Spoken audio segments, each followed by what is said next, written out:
Come one and all to the following segment of enjoyment and an escape from reality. But beware, the show you are about to bear witness to will not hold back when it comes to spoilers, language, and things not appropriate for work or children. If you continue on, we hope that you laugh at the banter, that you are thrilled by the topic of discussion, and marvel at the host's dedication to their craft, because you can only get that type of treatment here at Monster Madness. You have been warned. My God. Now she's dead. No, she's not. She's alive? She's Nosferatu. She's Italian? No, it means the undead. She's cursed to spend eternity in misery, hunting the living like a wild animal. What should we do? For the sake of her eternal soul, we must destroy her. The only way is to drive a wooden stake through her heart. Oh, that's horrible. Is there no other way? One other. We could cut off her head, stuff her mouth with garlic, and tear off her ears. Give me the stake. Oh, no. No, I can't do it. You do it. It must be done by one who loved her in life. I only liked her. Close enough. Here. Good boy. You can do it. You can do it. Here. Now place the point of the stake directly over her heart and hit as hard as you can. Wait! Now!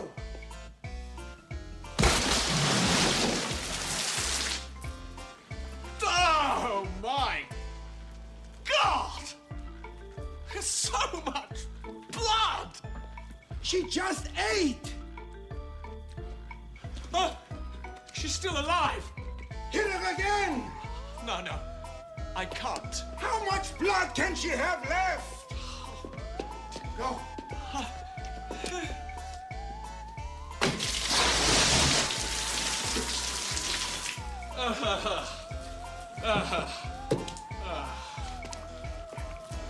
She's almost dead.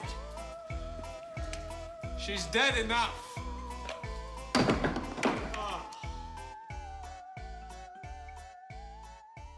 Well, hey there. Welcome to this week's episode of Monster Madness, a podcast dedicated to all sorts of creatures, features, and beyond.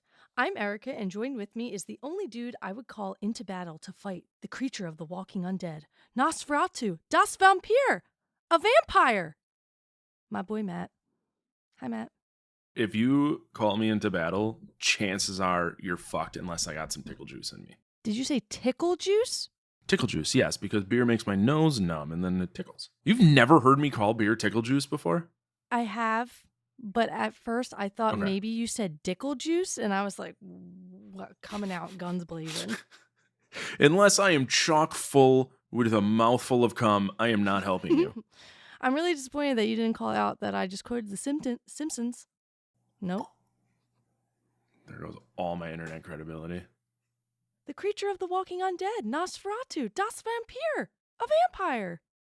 When she was talking about Mr. Burns in Treehouse of Horror. Damn. Yeah, idiot. That was a deep cut. I'm going to post it right here so everybody can hear it. No, they're wrong. The creature they seek is the walking undead. Nosferatu, das Vampir. A vampire. These, vampires are make-believe, just like elves, gremlins, and Eskimos. Anyway, since Matt sucks, before we jump into this week's show, a few plugs. You can find Monster Madness on all your favorite podcasting platforms, social media sites, and things of that nature. Matt does stream video games and drum sessions from time to time, so you can check that out on our Twitch channel. If you'd like to support this show, you could do so in so many different ways, such as Patreon, buying merch, or donating to the show, or simply leaving a review on your favorite podcasting provider. Those 5 stars go a long way, and if you decide to write something, we will read it on the show. All links for the aforementioned things will be posted in our show notes. Matt, you have anything you want to say before we get into it? I think chicken's on sale at Costco right now. Isn't chicken always on sale at Costco? everything's always on sale at Costco. Yeah, just in bulk. So are you really saving money? You have a household of 2. Yeah. Why are you shopping at Costco? Because I get a free Costco membership with my employment. Oh, I used to get that, but then they took it That away. and the chicken breasts now come in segmented packages. Ooh. So you get 6 packs of 2. Yes. So I buy those, and then I got like paper towel and shit. Also, big fan of their pre-packaged meals. They are good. Really, I've only gone there twice since going back to work because I waited through the holidays to go get my membership and shit. But last time I went, they had like pre-cooked wings. So you get like 2 dozen wings for like $14 or something, which then they're pretty fucking good. Today I got a Caesar salad and a Euro kit with my chicken breasts, and then also Greek yogurt because we eat a lot of Greek yogurt in this house. Solid choice. And it's far fucking cheaper. Also, eggs. I eat a lot of eggs. And 2 dozen's like $4. You have chickens. They do not lay in winter because we don't heat or give them artificial light. So they slow down their egg production. So we only buy eggs in winter. Interesting. I'm learning so much. Yeah. I do want to give another shout out to our friend ZZ. Here's the thing. I don't know if it's a guy, if it's a girl. They have a internet name that they reached out after they heard our shout out on Saturday the 14th. And we're like, was that about me? And I was like, yeah, you're ZZ. I did not want to mispronounce your name. And they were like, this isn't my real name. This is just an online name. My name is way harder to pronounce. So for your enjoyment, ZZ, I'm going to try and pronounce your internet name. Can you send it to me? I think it would be a fun game for both of us to try and pronounce this shit. Yes. Don't hold your fucking I'm not gonna, it's going to be awful. I'm not that dumb. Here, I just sent you the message that he sent anyway. Perfect. But they did say that they love when we sidebar because that's where our chemistry comes in. I want you to go first with pronouncing that, though. I'm so what? Sorry. I'm so sorry, ZZ. Holy shit. I can get the last part. I feel that second letter's throwing me off. This is mean. Okay, so what? I said this is mean on ZZ's part. That's what I meant to say. Like he knows this is hard. Well, and that's the thing is I don't want to completely butcher it because I don't want to offend them. Well, it's not their real name. I know. I'm going to assume that the B is silent and go with Zignui or Zignue. Okay, I think that's fair. I think the last part is pronounced Zembe or Zembe. Oh, yeah. For fucking sure. That's a softball. I'm going to take the softball because I don't know if it's like Zbigniew. And it's either Big New Zembe, Zignu Zembe, or if you say them all, it's Big New Zembe.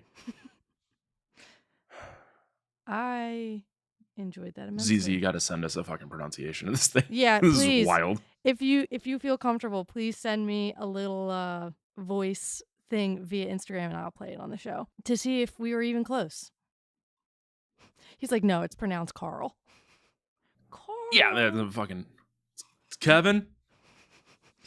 What was that from? There was a show. What, the Carl or the Kevin? Fuck, it's gonna be like no, Kevin. I know what you're talking about, the Carl, the llama. Yeah. But it was like it was spelling of children's names, and it was a little kid, and he goes, "Oh, my name is spelled FRZHPYR," some conglomeration of letters, and they're just like, "Really?" And he goes, "It's pronounced Kevin." I saw someone spell Erin, AIRYN, the other day. IN. Oh, IN. Yeah. Okay. I saw in my Super Punch Out there was an Aaron. It was ARIN.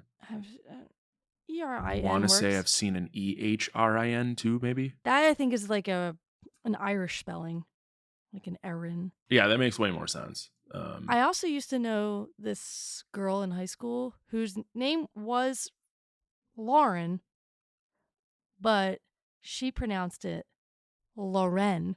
I was like, your name is Lauren. She's like, yeah, but I like the sound of Lauren. Hey, Lauren, you're an idiot. Oh, I enjoyed that. That might be the clip for the week already. So with that, we're just going to move on for name pronunciations. This week on Monster Madness, we cover 1995's Dracula, Dead and Loving It. Children of the night. What a mess they make. I am Count...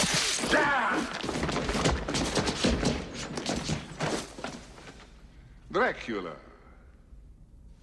Are you hurt? I am perfectly fine. It would take much more than that to hurt me. Come. So, Dracula Dead and Loving It has a runtime of 1 hour and 28 minutes. It's rated PG-13 for comedic sensuality and gore. It falls obviously into the genre of comedy and horror. It was released in the United States on December 22nd, 1995. What a fun little Christmas movie. It was produced by Gaumont and Castle Rock Entertainment and Brooks Films, and distributed by Castle Rock and Columbia Pictures. I've found that you can find mostly the filming dates for movies now, so I'm going to include those because I find it interesting to see like the turnaround on older movies. So May 8th, 1995 to July 26th, 1995 is when they filmed this, and then they released it in December. That's impressive. 5 months? But that seems more the timeline in the 90s. Yeah. Like a 6 month filming to release. Now it's like 6 weeks. It's crazy.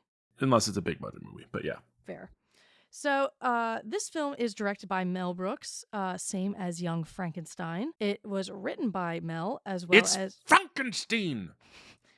Do you pronounce it Frodrick? No, it's Frederick. It was also written by Mel Brooks, Rudy DeLuca, and Steve Haberman. And they give a shout out to Bram Stoker, because obviously Dracula. The cast includes the wonderful Leslie Nielsen, Peter MacNicol, Steven Weber, Amy Yazbek, Lizette Anthony, Harvey Korman, Mel Brooks, Mark Blankfield, Megan Kavanaugh, and Anne Bancroft. I tossed her in there. She is only in it for a hot second, but you can't not tip your hat to a queen like Anne Bancroft. This film only has one tagline, and I thoroughly enjoy it because it's very topical for the times. It's just got blood, like the got milk. God damn it. Yeah. I really enjoyed that. I forgot about the existence of that ad, that got milk ad, until I read this. Not me. Let's not overlook the fact that Amy Yazbek, whatever, was a fucking dime piece back in the 90s. Yeah, what else was she in? She was in a lot of stuff. I meant to look that up because I was like, I know her face from something else. Wasn't Pretty Woman, Problem Child 1 and 2, The Nut House, Robin Hood Men in Tights, Mask. The Mask is what I remember her from the most.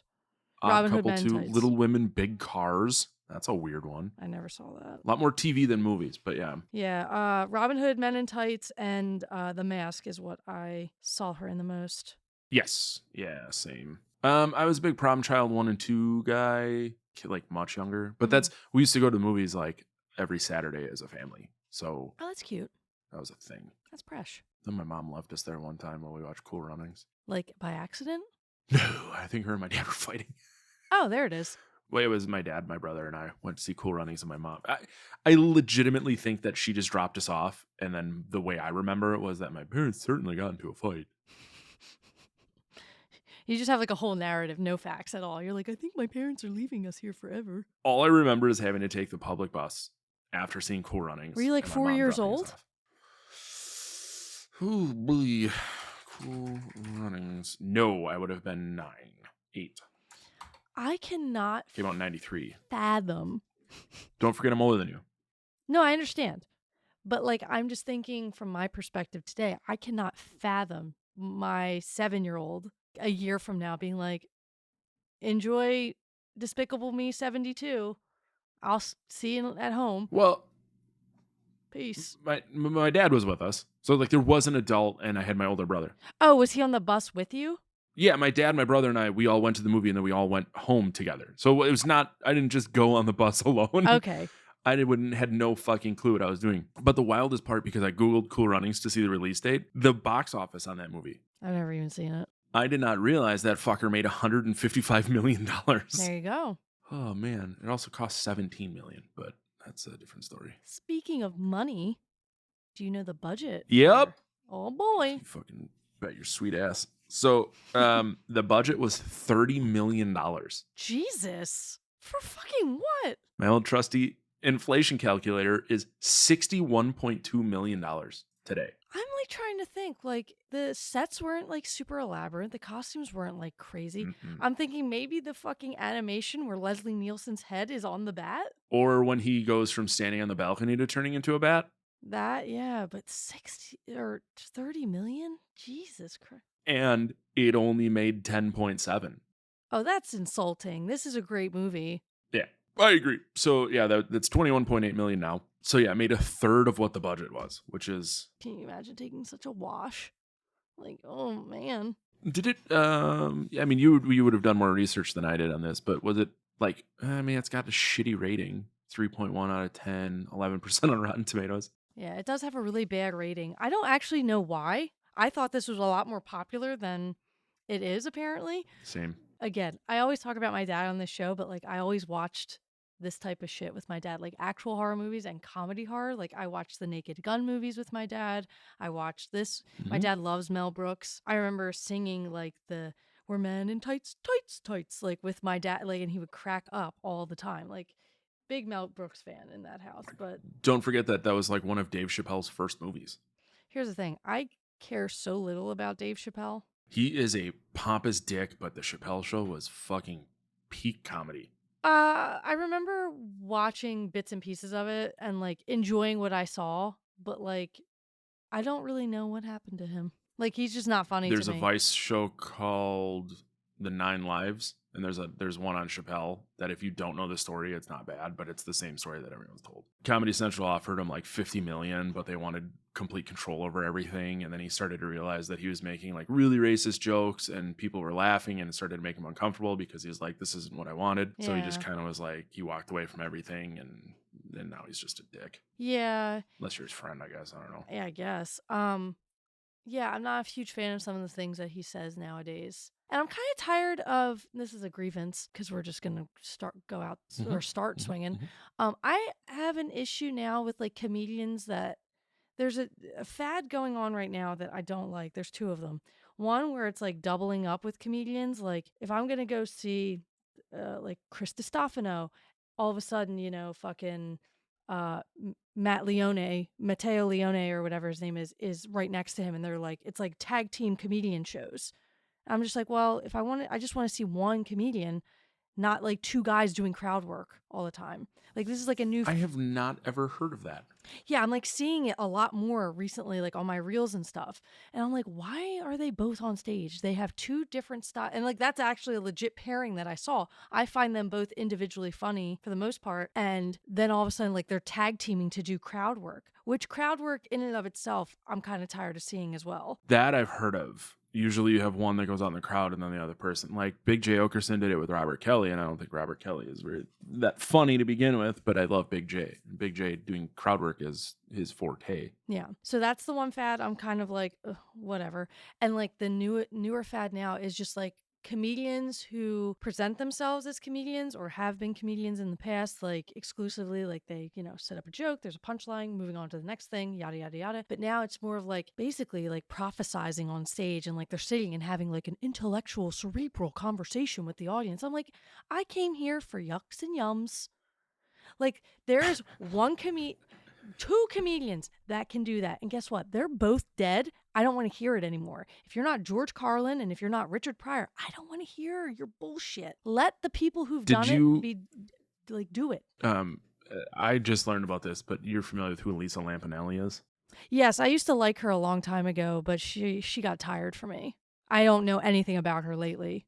Me neither. And I never really found her funny. She's just loud. Yeah. And I don't find that hilarious. But apparently she recently did a show, and a crowd member offered her $100 to stop talking. Oh, I hope she took it. And then the clip I heard is just her going off and like yelling at people. And I think she used a derogatory term. Yeah. For a homosexual, and then a couple other things too. And I was just like, ugh. And like that's the thing. People like her think that they have the right to use said derogatory term because they were like she is very popular in the gay community. Like same with Kathy Griffin, but I've noticed that Kathy Griffin, which she's very hit or miss with people. I used to really enjoy her specials like when I was younger, and now I've rewatched one within the last like 3 or 4 years. And I was like, oh, this did not age well. Like, this is not something I can return to. Whereas like bringing it back to like George Carlin or Richard Pryor, I could pop something on right now and watch it and I'd still laugh and I'd still enjoy it. But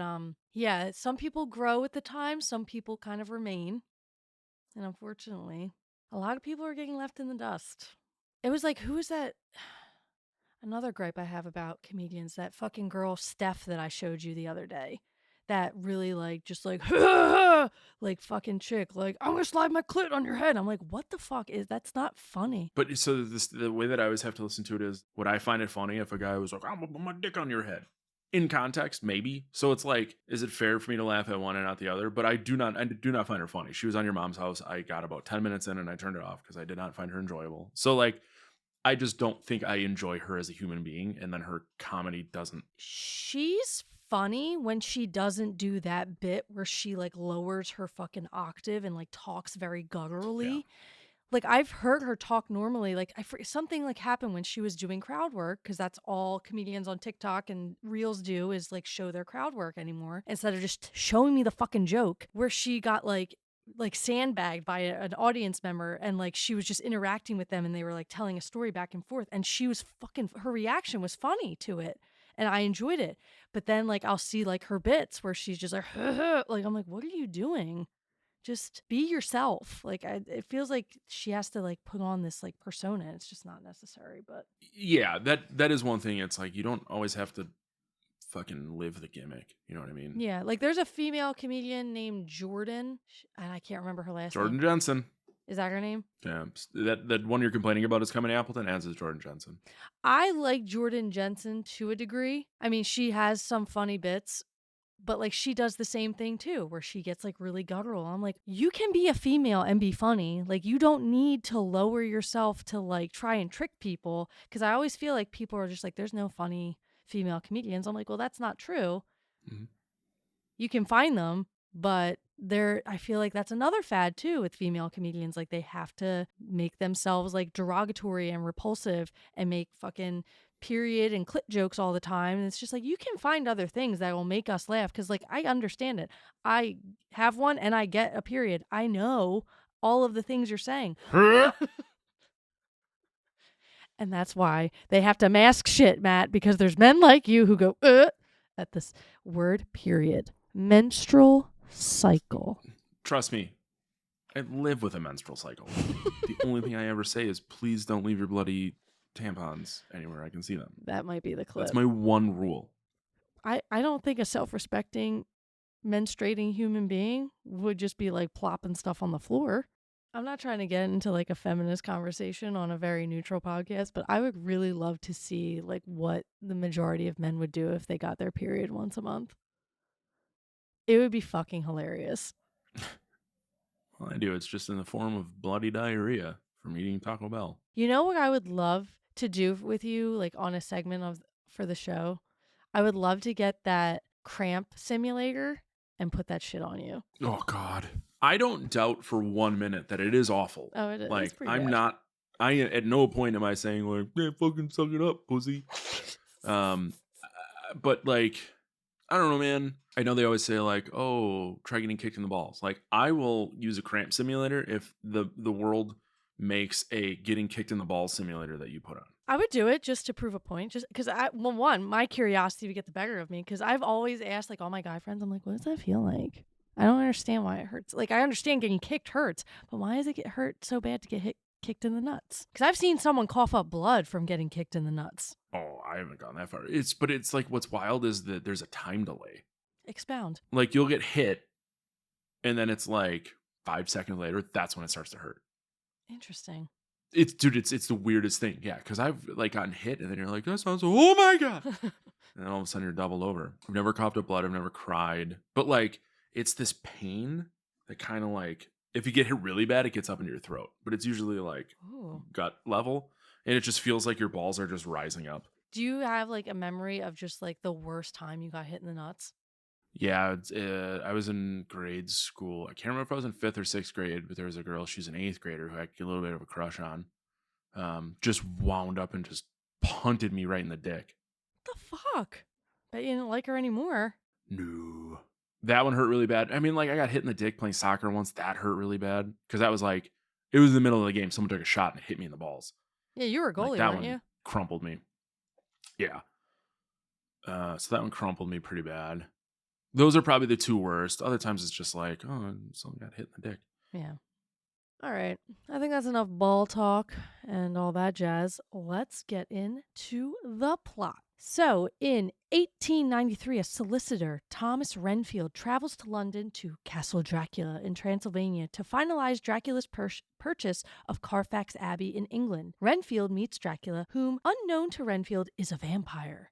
Dracula casts a hypnotic spell on Renfield, making him his slave. They soon embark for England.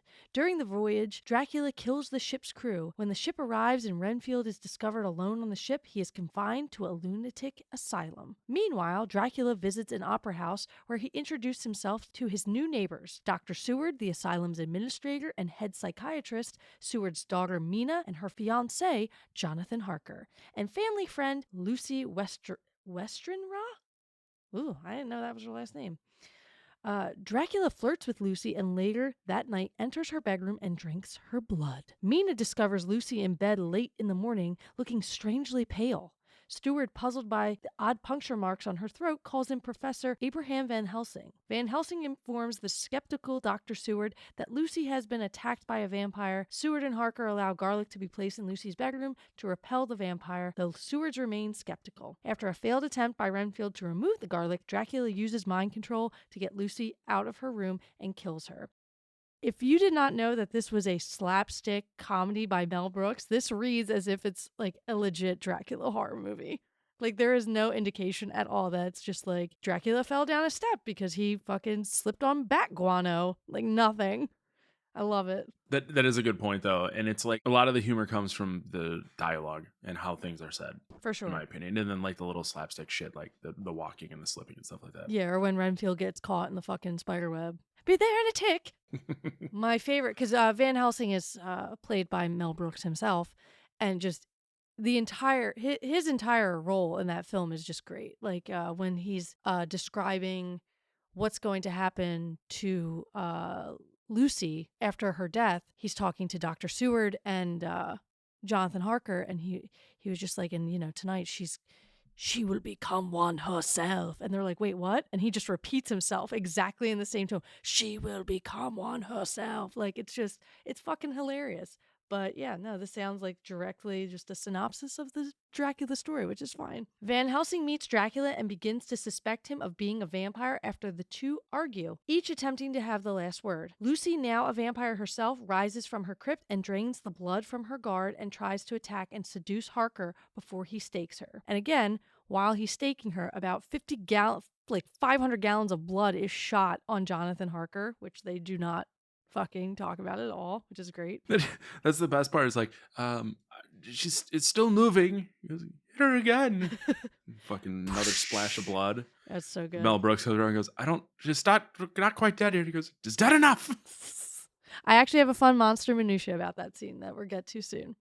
Dracula preys on Mina, wanting her to be his undead bride.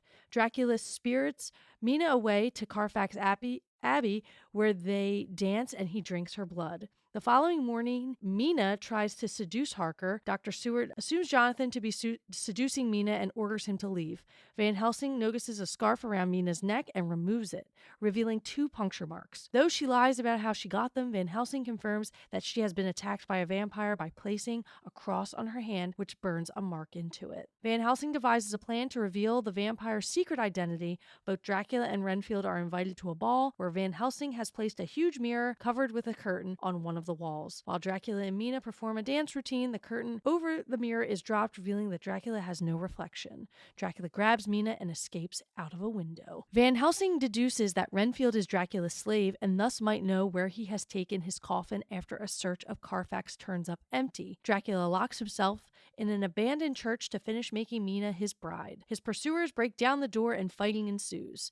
Van Helsing, noticing sunlight creeping into the room, opens the blinds. As his body begins to burn, Dracula then attempts to flee, but is inadvertently killed by Renfield. With Dracula dead, Renfield falls into despair with no master to serve and scrapes Dracula's ashes into the coffin. Seward tells him, "You are free now," and Renfield seems relieved. Dr. Seward calls for Renfield to follow him out of the church, and he follows, responding, "Yes, master." Van Helsing opens Dracula's coffin and yells in Moldavian to ensure that he has the final word between himself and the Count. After the end credits roll, Dracula responds in Moldavian, giving him the true final word. And that is the plot of Dracula Dead and Loving It, without all the frill and the humor. So everything that made this movie enjoyable, you took it out. I didn't take it out. You didn't. Wikipedia did. Wikipedia did. And the fucker I'm who still wrote calling you a thief of joy. That's fine. I accept those terms. Not the first time, not the last time. Shut up. Let's all go to the lobby. Let's all go to the lobby. Let's all go to the lobby to get ourselves a treat. What does it mean, Professor? Gentlemen, what I am about to say will shake the very foundation of every medical precept you hold dear. We have entered the realm of the supernatural. Supernatural? Realm of the supernatural? Yeah!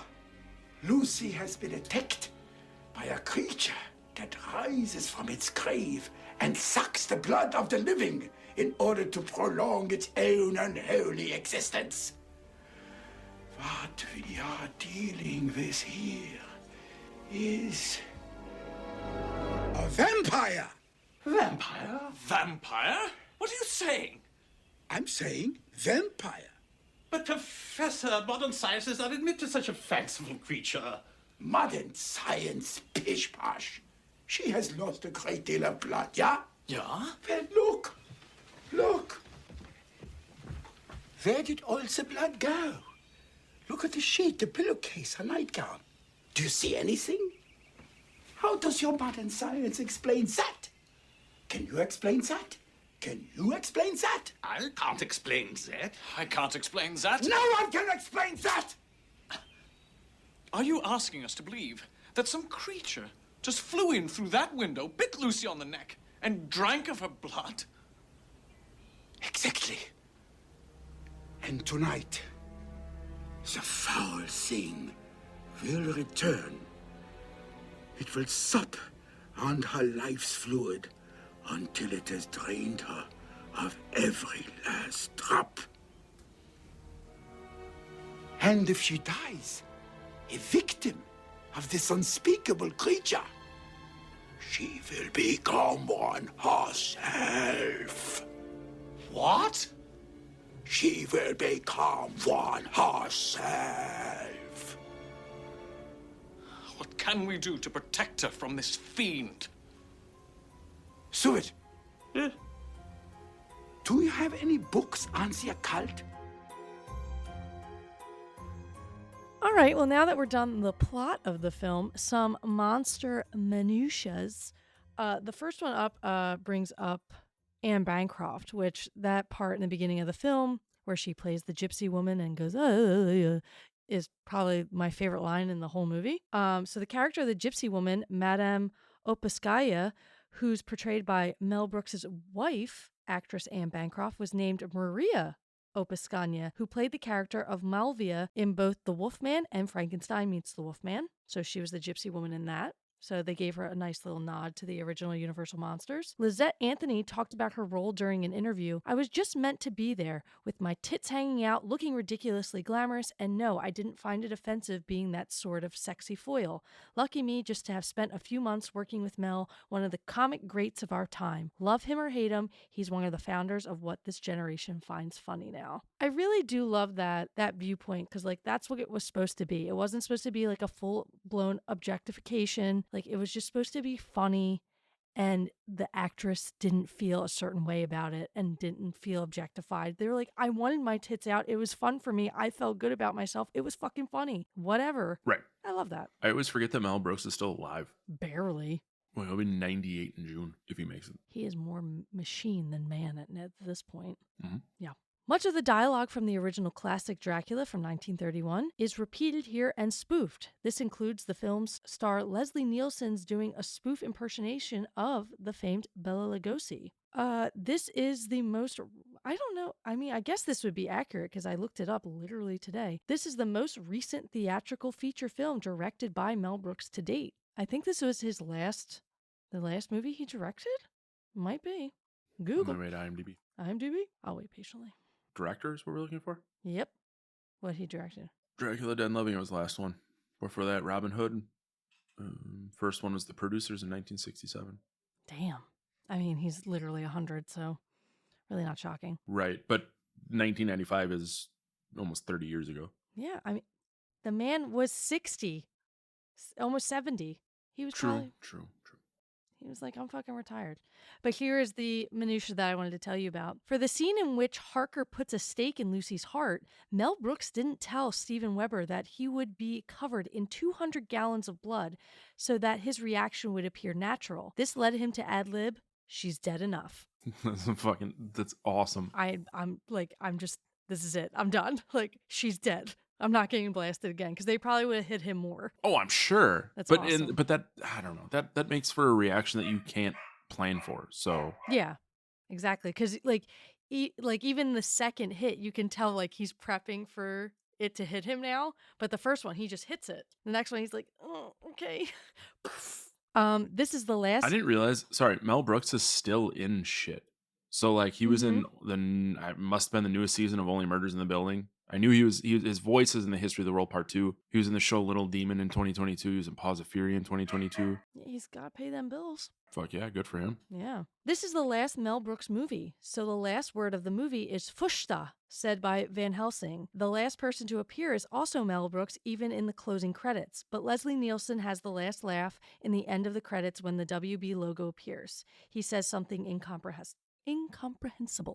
This is not the first horror comedy in which a character played by Peter MacNicol becomes the servant and pawn of an undead villain from Eastern Europe. The same thing happened to him in Ghostbusters 2. And lastly, at around 43 minutes and 21 seconds, Dracula says, "We have much to do and less time to do it in." In Robin Hood Men in Tights, at around 19 minutes and 14 seconds, Robin Hood says the very same thing. And those were all the minutiae.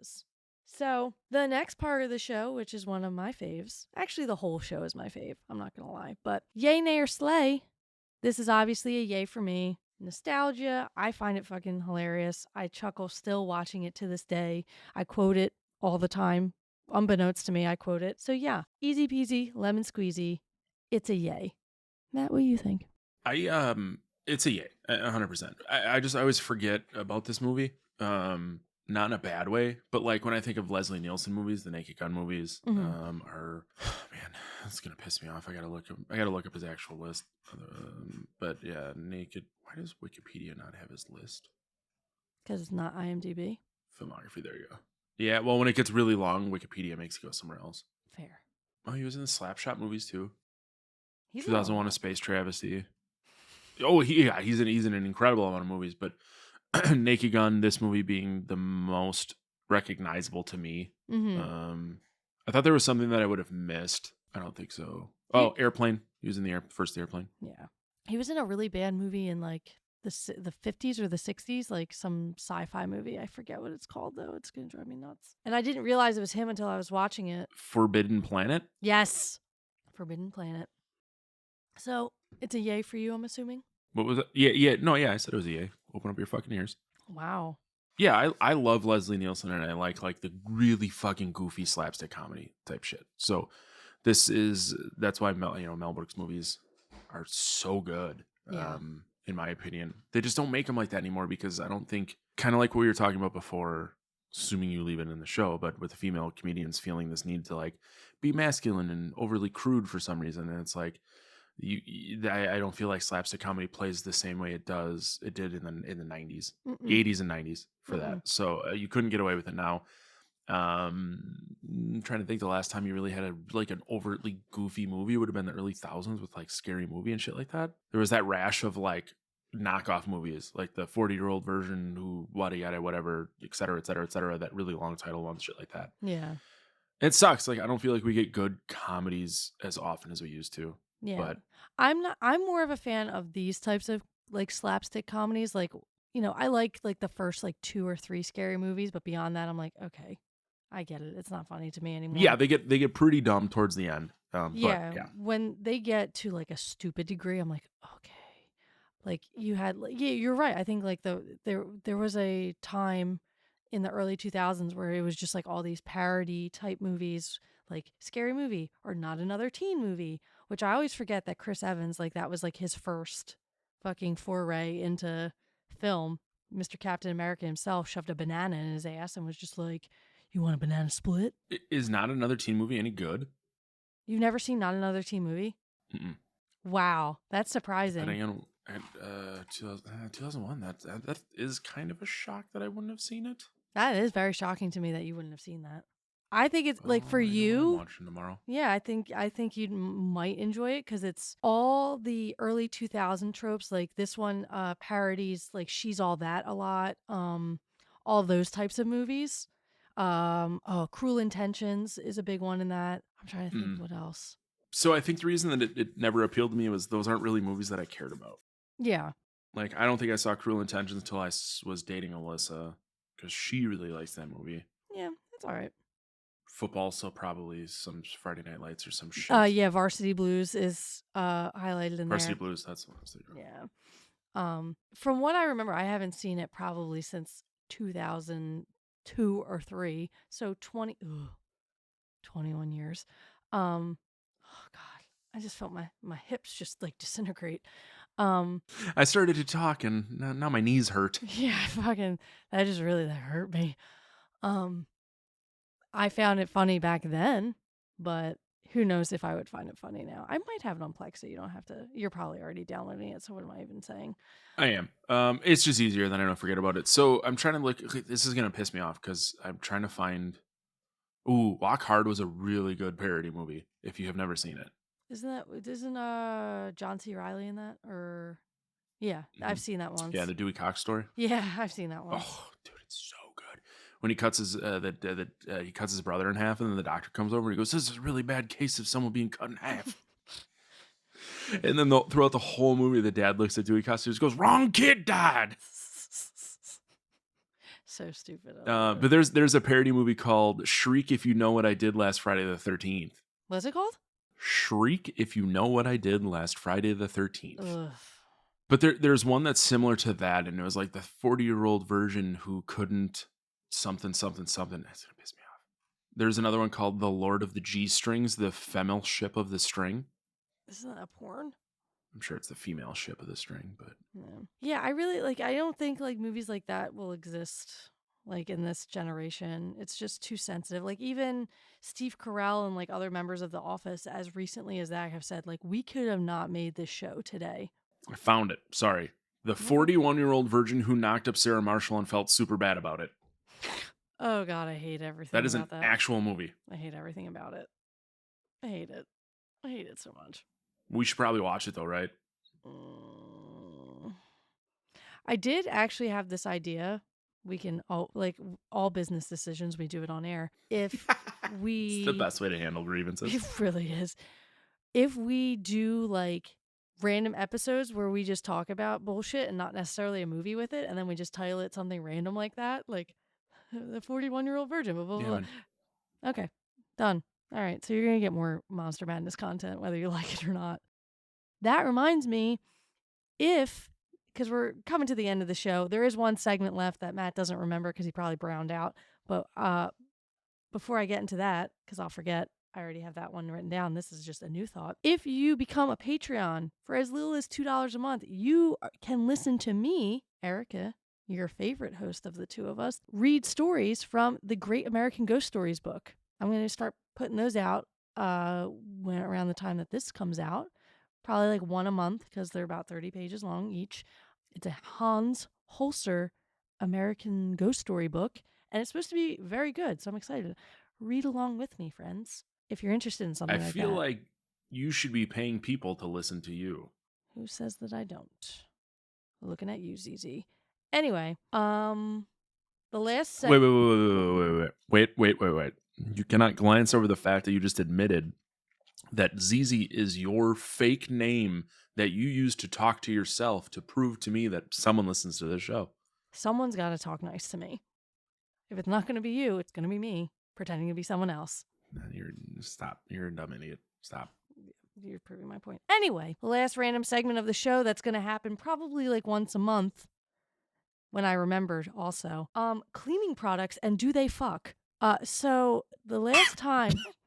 Oh, God. Matt's choking to death. What? That was your name for this segment. Cleaning products. Cleaning products and do they fuck? Yeah, like, are they good? Do they fuck? No, I'm aware. When did I come up with this gem? Like 2 to 3 episodes ago. I actually don't remember which episode it is. It might not have even aired yet, so you probably don't remember. But you suggested to me Dawn Power Wash. Oh, yes, Dawn Power Wash. Okay, now I didn't remember calling it cleaning products and do they fuck and it becoming a segment, but I do remember convincing you to purchase Dawn Power Wash because that shit fucks. I think I made an executive decision to make it a segment, but you said it fucks, and I was like, ooh, cleaning products, do they fuck? And I just kind of spun with it. So I bought some, the apple scented one, and boy, does that shit fuck. Oh my God. It's amazing. When it comes to cleaning, I would never steer you wrong. The amount of cheese, that residual cheese and bowls that happen in this house, you have to have fuckable cleaning products. Well, I'm here to tell the world, especially the people of Turkey, Dawn Power Wash, especially the apple scent, fuckable. I got the lemon right now, but apples usually it's my backup. That was all that the store had, and I got really excitable. So I was just like, yeah. I even told Mikey. Fair I told Mikey about it, and he was very excited. He's like, Dawn is the only shit I'll use. He got really passionate about Dawn. I love you, Mikey. Yeah, I love you too. Have you ever tried like those Mr. Clean erasable? Yeah. The magic erasers? I have 2 children who color on walls. Yeah. We literally bought like a fucking cube of them. And you can't see my hands because this is audio and the camera, but it's like a fucking 3 by 3 foot cube of them on Amazon wholesale. I will never go back. I clean all of my showers with them, which is just one because there's only 2 of us. Yeah. My only complaint about them is that they disintegrate so quickly. That's why I bought the cheap cube. So when they disintegrate, I don't give a shit. Yeah. So my suggestion to you, because you gave me such a great suggestion, I saw this on TikTok because all I watch on TikTok are cleaning things, workout things, and like homesteading shit. I'm a weirdo. And I just want to live in the woods and forage and never see people again and clean shit and work out. Like, that's all I want. I don't think I'm asking for much, but whatever. So, Clorox Toilet Bowl Cleaner Clinging Bleach Gel. It has to be the clinging bleach gel. Okay. Talk dirty to me. This shit is so multi-versatile. Not only will it clean your toilet, but like the grout in your shower. Look, people, no matter how much you clean, sometimes you get a little couple spots here and there of nasty shit that you can't get out. And you're like, scrubbity scrub, doesn't come out. You take an old toothbrush that you use for cleaning, you put a little on this, don't put it in your mouth. That's not advisable. That's poison. You put it and scrub it on the grout and you leave it there for like a half hour and then you rinse that shit away. Bye-bye. Bye-bye, dirt. Bye-bye, mold. Have you ever met me? If I leave something somewhere for 30 minutes, it's there for eternity because I have forgotten about it. I understand. We established last episode that we both have raging ADHD. Oh, it's bad. This is why you do this first. So if you're cleaning the bathroom, by the time you get to the shower to clean it, rinsity rinse, it's fucking gone. I'll be honest, there was a spot in my bathroom, right? Because here's the thing. The issue with people in cleaning products is that they don't let it work. Like when you fucking put scrub and bubble in your shower, you are supposed to let it fucking sit. Yep, you got to let it percolate. Yeah, like Clorox, bleach wipes, you wipe something down. Don't wipe it away immediately. Let it chill.